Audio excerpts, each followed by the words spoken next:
अस्सलामुअलैकुम dear audience.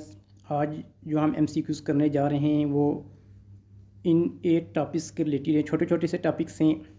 तो cyclic permutation से हम स्टार्ट करेंगे। परमुटेशन के रिलेटेड प्रीवियस लेक्चर में हमने कर लिया था।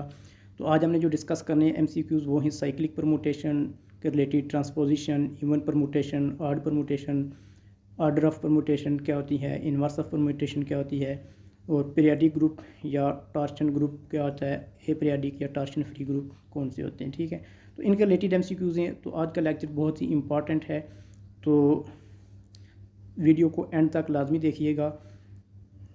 चलिए हम स्टार्ट करते हैं सबसे पहले टॉपिक से, साइक्लिक परमुटेशन से। तो साइक्लिक परमुटेशन का एमसीक्यूज़ करने से पहले हम सबसे पहले इसकी एक सिंपल सी डिफाइन चेक कर लेते हैं। ठीक है, यहाँ पे मैंने सिर्फ एक फॉर्म लिखी है, तो आप यहाँ से इजीली इसको समझ लेंगे। तो ऐसी परमुटेशन, आप देखें परमुटेशन के रिलेटेड हम पहले पढ़ चुके हैं, वो एक बाइजेक्टिव मैपिंग होती है। ठीक है, तो किसी भी सेट की मैपिंग काफ़ी सारी हो सकती हैं, जो उनमें से बाइजेक्टिव मैपिंग होगी वो परमुटेशन कहलाएंगे। ठीक है, तो अब साइक्लिक परमुटेशन कौन सी होगी, यानी कि ऐसी कौन सी बाइजेक्टिव मैपिंग है जो साइक्लिक है। ठीक है, साइक्लिक में देखें यहाँ पे मैंने एक परमुटेशन लिखी है, तो इसकी इमेजेस हैं और प्री इमेजेस हैं। ठीक है, यहाँ पे हमारे पास इमेजेस आ रही हैं, ठीक है, और ये हमारे पास प्री इमेजेस है। ठीक है, और या इसको दूसरी आसान फॉर्म ये कह सकते हैं कि डोमेन एंड रेंज। ठीक है, तो इसमें यहाँ पे देखिए 1 की वैल्यू कहाँ पे जा रही है 2 पे, फिर 2 की वैल्यू कहाँ पे जा रही है 3 पे, 3 की वैल्यू कहाँ पे जा रही है 4 पे, 4 पे की मैपिंग कहाँ पे जा रही है अगेन 1। यानी कि जिस प्री इमेज से हमने स्टार्ट किया था वहीं पे हमने दोबारा आगे हमारे पास उसकी लास्ट वाली इमेज वाली वैल्यू आ रही है। यानी कि एक साइकिल की देखें, इसको क्यों कहते हैं कि हमारे पास एक वैल्यू एक पॉइंट से स्टार्ट होती है, दोबारा अगेन उसी पॉइंट पे आ जाती है। ठीक है, तो ये 1 से स्टार्ट हुई, ठीक है, तो अगेन देखें हमारे पास लास्ट पे जाके कहाँ पे आ गई 1 पे इसकी इमेज आ गई है। ठीक है, तो ऐसी परमुटेशन को हम क्या कहेंगे, साइक्लिक परमुटेशन। यहाँ पे एक थोड़ी सी एक और बात बता दूँ कि साइक्लिक परमुटेशन की एक और इम्पॉर्टेंट जो पॉइंट है वो ये है कि इसकी एक लेंथ होती है। ठीक है, तो ये जो साइक्लिक परमुटेशन है ये इसकी लेंथ कितनी है 4 है।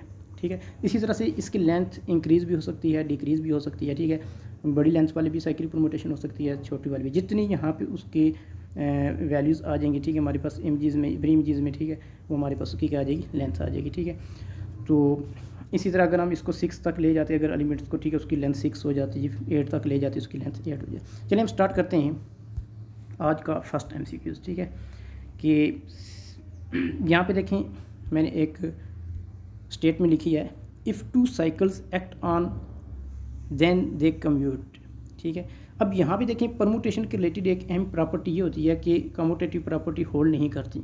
ठीक है, कि अगर हमारे पास 2 परमुटेशन है, उनको अल्फ़ा है एक बीटा है, अल्फ़ा बीटा को मल्टीप्लाई करें इज़ नॉट इक्वल टू क्या होगा, बीटा अल्फ़ा। ठीक है, तो साइक्लिक परमुटेशन में एक कंडीशन के तहत जो है साइक्लिक परमुटेशन कम्यूट कर सकती है। ठीक है, यहाँ पे देखिए मैंने लिखा है इफ़ 2 साइकिल, या इसकी जगह हम कह सकते हैं कि if 2 cyclic permutation act on, कि किस टाइप के सेट्स, यहाँ पे 4 ऑप्शन हैं। ठीक है, के ऊपर एक्ट करेगी देन दे कम्यूट। ठीक है, तो ये एक बहुत इंपॉर्टेंट पॉइंट है, साइक्लिक परमुटेशन कम्यूटेटिव कब होती है। ठीक है, यानी कि साइक्लिक परमुटेशन कम्यूटेटिव कब होती है, तो इसकी कंडीशन क्या है। यहाँ पे 4 ऑप्शन दिए हुए हैं। फर्स्ट है कि ओवरलैपिंग सेट्स, सेकंड है म्यूचुअली डिस्टेंट सेट्स, थर्ड है बोथ ए एंड बी, और फोर्थ है नन ऑफ दिस। ठीक है, तो यहाँ पे ये एक बात याद रखनी है कि जो साइक्लिक परमुटेशन होती है वो म्यूचुअली डिस्टेंट सेट्स के ऊपर क्या होती है, हमेशा कम्यूटेटिव होती है। ठीक है, अब म्यूचुअली डिस्टेंट सेट्स किस टाइप के होते हैं, फॉर एग्जांपल यहाँ पे देखें मैंने एक फॉर्म लिखी है। ठीक है, कि इसके एलिमेंट्स इस टाइप के हो सकते हैं। यहाँ पे 2 साइक्लिक परमुटेशन अगर ये कंसीडर कर लें, ठीक है, कि इसके एलिमेंट्स हैं 1 2 3 और इसके क्या हैं 4 5 6। ठीक है, यानी कि उनमें कोई भी एलिमेंट कॉमन नहीं होना चाहिए, म्यूचुअली डिस्टेंट होने चाहिए। फिर ऐसी साइक्लिक परमुटेशन जो होती है वो क्या करती है, कम्यूटेटिव प्रॉपर्टी को होल्ड करती है। ठीक है, इसके बाद नेक्स्ट स्टेटमेंट पे चलते हैं, नेक्स्ट एमसीक्यूज पे चलते हैं। यहाँ पे देखें कि क्या कहा गया है कि प्रोडक्ट ऑफ 2 साइक्लिक परमुटेशन, कि प्रोडक्ट ऑफ 2 साइक्लिक परमुटेशन क्या होती है, इवन परमुटेशन होती है, या ऑड होती है, या साइक्लिक होती है, या नॉट अ साइक्लिक। ठीक है, अब देखिए साइक्लिक परमुटेशन का जब हम प्रोडक्ट लेते हैं तो ज़रूरी नहीं है कि वो एक साइक्लिक परमुटेशन ही हो। ठीक है, तो product of 2 cyclic permutation is not a cyclic permutation. ठीक है, तो इसका करेक्ट ऑप्शन क्या आ जाएगा, डी ऑप्शन आ जाएगा, कि साइक्लिक परमुटेशन का प्रोडक्ट लाजमी नहीं है कि वो साइक्लिक ही हो। ठीक है, तो यहाँ पे क्या आ जाएगा, नॉट साइक्लिक। इसकी एक एग्जांपल छोटी सी हम चेक कर लेते हैं कि यहाँ पे मैं आपको बता देता हूँ। यहाँ पे देखें 2 साइक्लिक परमुटेशन हैं। ठीक है, वहाँ फर्स्ट ये है और सेकंड ये है, ठीक है। इन दोनों को जब मैंने मल्टीप्लाई किया, ठीक है, डायरेक्ट मैंने इसका रिजल्ट लिख दिया है, तो हमारे पास इस टाइप की परमुटेशन आ गई है, ठीक है। अब ये वाली जो परमुटेशन है ये साइक्लिक नहीं है, ठीक है। तो लिहाजा हम कह सकते हैं कि जो product of two cyclic permutation है इज़ नॉट क्या होता है, साइक्लिक होता है। नेक्स्ट स्टेटमेंट पे चलते हैं कि ट्रांसपोजिशन क्या होती है। ट्रांसपोजिशन की छोटी सी डिफाइन है, यही एमसीक्यूज में उसकी डिफाइन में रिलेटेड पूछा गया है, ठीक है, कि what is transposition. A transposition is a cycle of length, यानी कि एक साइक्लिक परमुटेशन होती है जिसकी लेंथ कितनी हो। ऐसी साइक्लिक परमुटेशन जिसकी लेंथ 2 हो, जिसकी लेंथ क्या हो, 2 हो, ठीक है, वो कौन सी कहलाती है, ट्रांसपोजिशन कहलाती है, ठीक है। तो ये सिंपल सी डिफाइन है। ट्रांसपोजिशन एक बहुत इंपॉर्टेंट डिफाइन है, ये आगे काफ़ी सारी टर्मों में यूज़ होगी, ठीक है। तो ट्रांसपोजिशन का याद रखना है कि ये ऐसी साइक्लिक परमुटेशन है जिसकी लेंथ 2 हो, ठीक है। तो इसके बाद नेक्स्ट एमसीक्यूज पे चलते हैं। यहाँ पे ये पूछा गया है कि a permutation of degree n can be expressed as a product of, यानी कि ऐसी परमुटेशन ऑफ डिग्री एन की जो हो, ठीक है, डिग्री एन में कोई भी आप नंबर लिख सकते हैं, ठीक है।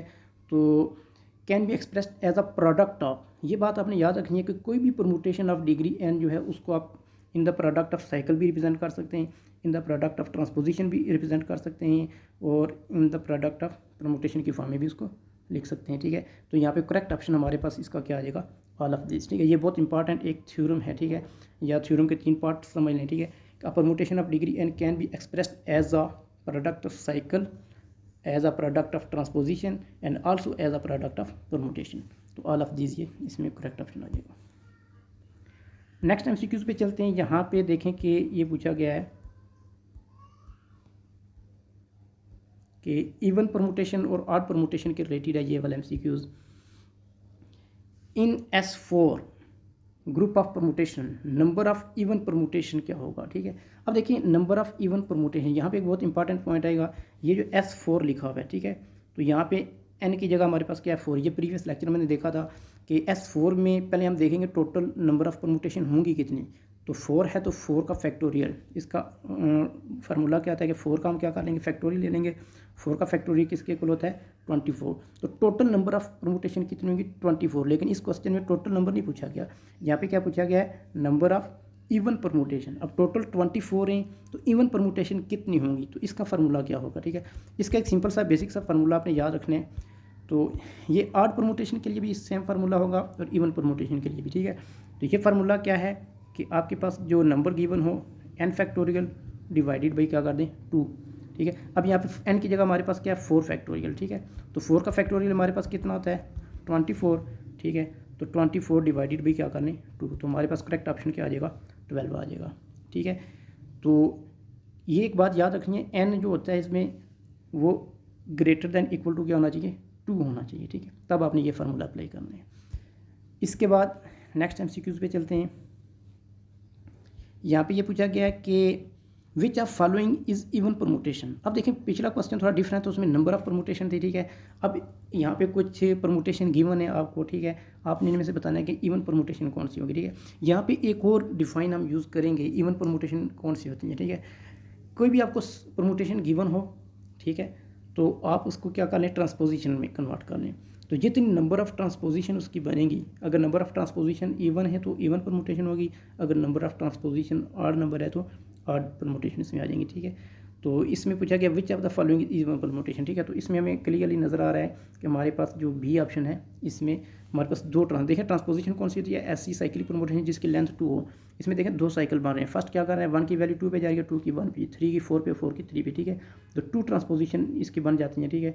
तो अगर यहाँ पे 3 ट्रांसपोजिशन होंगी तो फिर ऑड परमुटेशन हो जाएगी, ठीक है। तो यहाँ पे देखें कि एक साइकिल हमारे पास यहाँ तक बन रहा है, ठीक है। इसमें भी यहाँ तक एक साइकिल बन रहा है, ठीक है। तो बी ऑप्शन हमारे पास यहाँ पे क्या आ जाएगा, करेक्ट ऑप्शन आ जाएगा, ठीक है। इसको हम नेक्स्ट डिटेल में मज़ीद देखेंगे, आगे मज़ीद क्वेश्चन आ रहे हैं। अच्छा नेक्स्ट एमसीक्यूज को देखते हैं। अब देखिए क्वेश्चन बेसिकली वही हैं, उनकी स्टेटमेंट को बाद का थोड़ा सा चेंज करके आपको कंफ्यूज करने के लिए पूछा जा सकता है। यहाँ पे देखें इसने पूछा इन SN number of odd permutation. ये मैंने आपको ऑलरेडी पहले बता दिया है कि नंबर ऑफ इवन परमुटेशन पूछे या नंबर ऑफ ऑड परमुटेशन पूछे, ठीक है। When n is greater than equal to 2, ठीक है। तो इसका फार्मूला बेसिकली क्या होता है, n फैक्टोरियल डिवाइडेड बाई 2, यानी कि जो नंबर आपको गिवन होगा n की जगह उसका फैक्टोरियल लेने डिवाइडेड बाई 2 कर दें तो आपके पास क्या आ जाएगा, नंबर ऑफ इवन परमुटेशन और नंबर ऑफ ऑड परमुटेशन दोनों के लिए फार्मूला सेम है। नेक्स्ट एमसीक्यूज पे चलते हैं। अगेन देखें यही सेम एमसीक्यूज है, लेकिन स्टेटमेंट को थोड़ा सा चेंज करके कंफ्यूज करने की कोशिश की गई है। यहाँ पे देखें स्टेटमेंट क्या है, द ए एन क्या है, set of all even permutation of S N is a sub group of S N. कहता है कि एक एस एन जो है, ठीक है, परमुटेशन है उसमें, उनमें से ए एन ऐसा सेट है जिसमें कौन सी परमुटेशन कंसीडर की गई, even permutation. Then order of A N is, order of A N से मुराद क्या है, ए एन क्या था, सेट ऑफ इवन परमुटेशन, ठीक है।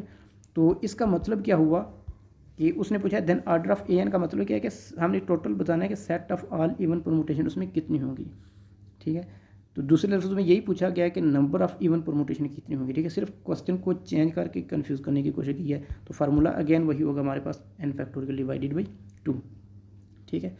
तो यहाँ पे बेसिकली ये देखना कि ऑर्डर ऑफ ए एन क्या है, यानी कि ए एन में जो एलिमेंट्स उनकी तादाद कितनी होगी, हमने ए एन को देखना है। ए एन क्या था, ए एन क्या था, set of all even permutation. तो इवन परमुटेशन वाला फार्मूला इस पर लगा दें। नेक्स्ट एमसीक्यू जो है वो है इन्वर्स ऑफ परमुटेशन। एक परमुटेशन का इन्वर्स परमुटेशन क्या होती है, इसको चेक कर लेते हैं। इन S3, ठीक है, एक परमुटेशन गिवन है आपको ये, देन ए इन्वर्स, ठीक है, उसका एक एलिमेंट गिवन है, तो उसका इन्वर्स फाइंड कर। इन्वर्स फाइंड करने के सिंपल सा रूल आपने याद रखना है, ठीक है। सबसे पहले तो आपने ये देखना है कि इसकी जो डोमेन है, ये वाली एलिमेंट्स आपने एज इट इज़ लिख लेने हैं, 1 2 3, ठीक है। अब इन्वर्स आपने जब फाइंड करना है, ठीक है, ये एलिमेंट्स तो सेम आ जाएंगे, ठीक है, 1 2 3 देखें, इन तीनों ऑप्शन में ऊपर वाली डोमेन हमारे में सबके पास सेम है, ठीक है। और जो दूसरी चीज़ है इसकी रेंज वो चेंज होगी। इन्वर्स परमुटेशन में करना क्या है, अब देखें गिवन तो ये है कि 1 की वैल्यू कहाँ पे जा रही है, 2 पे। अब हमने यहाँ पे 2 नहीं लिखना, हम देखेंगे 2 किस पे जा रहा है, 3 पे। तो हम 3 की वैल्यू चेक कर लेंगे यहाँ पे, यानी कि 1 के नीचे हमारे पास क्या आना चाहिए, 3 आना चाहिए, ठीक है। जैसे इसमें भी 3 है, इसमें भी 3 है, ठीक है। इसी तरह दूसरा जो ऑप्शन है, दूसरे ऑप्शन में हम क्या करेंगे कि 1 की वैल्यू 2 पे जा रही है, अब 2 की वैल्यू कहाँ पे जा रही है, 3 पे। हम यहाँ पे 3 नहीं लिखेंगे, हम यहाँ पे देखेंगे 3 की वैल्यू किस पे जा रही थी, 1 पे। तो हम इसमें क्या कंसिडर कर लेंगे, 1। तो हमारे पास ये 3 और 1 आ रहा है, ठीक है। तो यहाँ पे अगर गौर करें तो हमारे पास ये वाली जो फॉर्म बन रही है, ये कौन सी है, इन्वर्स परमुटेशन है। एक इसका लास्ट वाला रह गया, दोबारा उसको चेक कर लेते हैं, ठीक है। उसमें हम देखेंगे कि लास्ट वाली वैल्यू क्या थी, 3 कहाँ पे जा रहा है, 1 पे। हम 1 नहीं लिखेंगे, 1 किस पे जा रहा था, 2 पे, 2 की वैल्यू आ जाएगी, ठीक है। इसको दोबारा चेक कर लें, ठीक है। दोबारा मैं एक्सप्लेन कर देता हूँ कि आपने क्या करना है कि फर्स्ट जो डोमेन वाले एलिमेंट्स हैं वो एज इट इज़ लिख लेने हैं। फिर आपने यहाँ पे 2 नहीं लिखना, क्या लिखेंगे, आपने देखना है 2 की वैल्यू किसको मैप कर रही है, 3 को। तो यहाँ पे 3 आ जाएगा। फिर आपने क्या करना है कि यहाँ पे आगे दूसरी वैल्यू जो है, यहाँ पे 3 नहीं लिखना, आपने ये देखना है कि 3 वैल्यू की वैल्यू किसको मैप कर रही है, 1 को। यहाँ पे 1 लिख देंगे, ठीक है। फिर लास्ट पे आपने यहाँ पे 3 के नीचे देखें 1 है, आपने 1 नहीं लिखना, आपने देखना है कि 1 की वैल्यू किसको मैप कर रही है, 2 को। तो यहाँ पे 2 आ जाएगा, ठीक है। ये इन्वर्स परमुटेशन करने का शॉर्टकट तरीका, आप उसी परमुटेशन को दे के लिख सकते हैं, ठीक है। नेक्स्ट परमुटेशन को चेक कर लेते हैं। नेक्स्ट एक सिंपल सा एमसीक्यूज़ है, बिल्कुल आसान से आप इजीली कर भी सकते हैं कि विच of the following is a sub group of S3, ठीक है। तो यहाँ पे एक आपको ग्रुप गिवन है, ठीक है। तो आपने बताना है कि इनमें से कौन सा सब ग्रुप है, ठीक है। तो सब ग्रुप चेक करना आपके लिए बहुत आसान है, ठीक है। कि यहाँ पे देखें इस ये वाले एलिमेंट्स भी जो हैं इसको बिलोंग कर रहे हैं, ये वाला सेट भी इसका सबसेट है, ये भी इसका सबसेट है, ठीक है। तो ये सारे के सारे सब ग्रुप हैं। तो इसमें करेक्ट ऑप्शन क्या आ जाएगा, ऑल ऑफ दीज ऑप्शन आ जाएगा, ठीक है। तो ये सारे के सारे क्या आ जाएंगे, सब ग्रुप इसके आ जाएंगे। तो बेसिकली यहाँ पे इसको लिखने का मकसद ये था कि हमने प्रीवियस क्वेश्चन किया था, ठीक है। S3 के एलिमेंट्स भी आप चेक कर सकते हैं कि किस टाइप के होंगे, इस टाइप के होंगे, ठीक है। नेक्स्ट MCQs पे चलते हैं। Order of permutation, order of permutation को कैसे चेक किया जाता है, ठीक है, ये हम देख लेते हैं। इस MCQs में कहता है कि द ऑर्डर ऑफ परमुटेशन, एक आपको परमुटेशन गिवन है, इसका ऑर्डर आपने बताना है, ठीक है। ऑर्डर ऑफ परमुटेशन का रूल क्या है, इसका फार्मूला क्या है, सिंपल सा रूल आपने याद रखना है कि सबसे पहले आप क्या कर लें, इसको साइकिल में कन्वर्ट कर लें, ठीक है। कि इसका फर्स्ट साइकिल हमारे पास क्या बन रहा है, 1 की वैल्यू 2 पे जा रही है, 2 की 1 पे। फिर 3 की 4 पे जा रही है, 4 की 1 पे। 5 की वैल्यू 6 पे जा रही है, 6 की 5 पे, ठीक है। तो 3 हमारे पास इसके आ रहे हैं साइकिल आ रहे हैं, ठीक है। और हर एक की लेंथ कितनी है, 2, ठीक है। तो जितने हमारे पास साइकिल बने, ठीक है, जितनी लेंथ के, फर्स्ट की भी लेंथ 2 है, सेकंड भी 2 है, थर्ड की भी 2 है, तो उनका LCM लेने, यानी कि लीस्ट कॉमन मल्टीपल। तो इनका लीस्ट कॉमन मल्टीपल हमारे पास क्या बनता है, 2 ही बनता है, ठीक है। तो हमारे पास करेक्ट ऑप्शन क्या आ जाएगा, 2 आ जाएगा। इसको मजीद एक्सप्लेन करेंगे नेक्स्ट क्वेश्चन से, आपको मजीद क्लियर हो जाएगा, ठीक है। यहाँ पे तो सेम आ रहा था, थोड़ा सा डिफरेंट हम ले लेते हैं। यहाँ पे देखें, इसको हमने चेक करना है कि आपने बताना है कि इसका ऑर्डर क्या होगा, ठीक है। साइकिल अपने चेक करने हैं। देखें कब साइकिल कंप्लीट होता है। 1 की वैल्यू कहाँ पे जा रही है, 2 पे, 2 की वैल्यू 1 की वैल्यू 2 पे जा रही है, 2 की 3 की 3 पे, 3 की 4 पे, 4 की 1 पे। एक साइकिल हमारा कंप्लीट हो गया। इसकी लेंथ कितनी है, 4। दूसरा देखें 5 की 7 पे, ठीक है, 7 की 6 पे, और फिर 6 की 9 पे, 9 की 8 पे, और 8 की 5 पे। दूसरा साइकिल हमारे पास कंप्लीट हो गया। इसकी लेंथ कितनी है, ज़्यादा है, 5 है। लास्ट क्या 10 12 पे जा रहा है, 11 फिक्स है, 12 कहाँ पे जा रहा है, 10 पे जा रहा है, ठीक है। तो ये कितनी लेंथ का है, 3 का। तो हमारे पास कितने नंबर आ रहे हैं, इसकी लेंथ है 4, इसकी लेंथ है 5, इसकी लेंथ है 3। तो इन तीनों का हमने क्या करना है, लिस्ट कॉमन मल्टीपल ले लेना है, ठीक है। अब इन तीनों का लिस्ट कॉमन मल्टीपल क्या बनेगा, ठीक है। यहाँ पे देखिए मैंने इसको एक्सप्लेन कर दिया है कि 4, 5 और 3, लिस्ट कॉमन मल्टीपल ऑफ 4, 5, 3 हमारे पास क्या बनेगा, लिस्ट कॉमन मल्टीपल क्या बनेगा, इसका 20 बनेगा, ठीक है।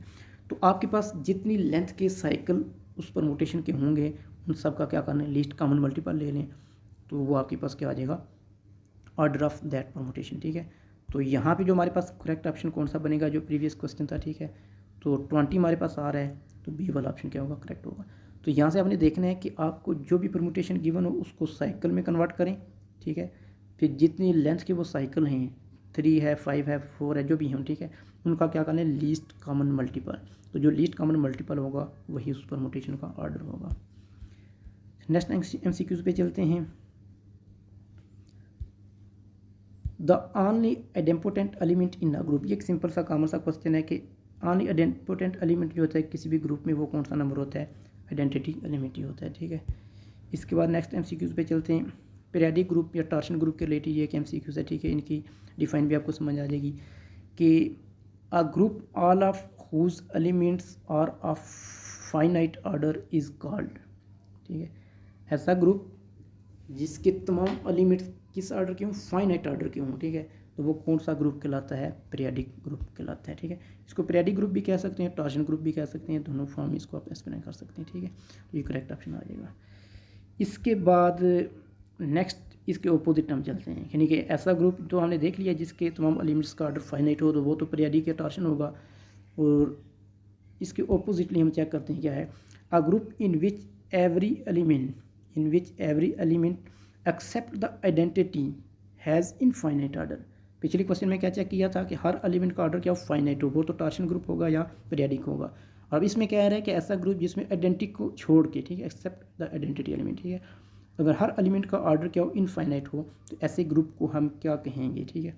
तो यहाँ पे देखिए डिफरेंट ऑप्शन लिखे हुए हैं, टॉर्शन फ्री है, ए पीरियडिक है, लोकली इनफाइनाइट है, ठीक है। तो इसका करेक्ट ऑप्शन क्या बनेगा, ऑल ऑफ दीज, यानी कि उसको डिफरेंट फॉर्म में सेम फॉर्म में लिख दिया, ठीक है। टॉर्शन फ्री भी इसको कह सकते हैं, ए पीरियडिक देखें वही है पीरियडिक का ऑपोजिट जो होगा, ठीक है, या इसको लोकली इनफाइनाइट भी कह सकते हैं।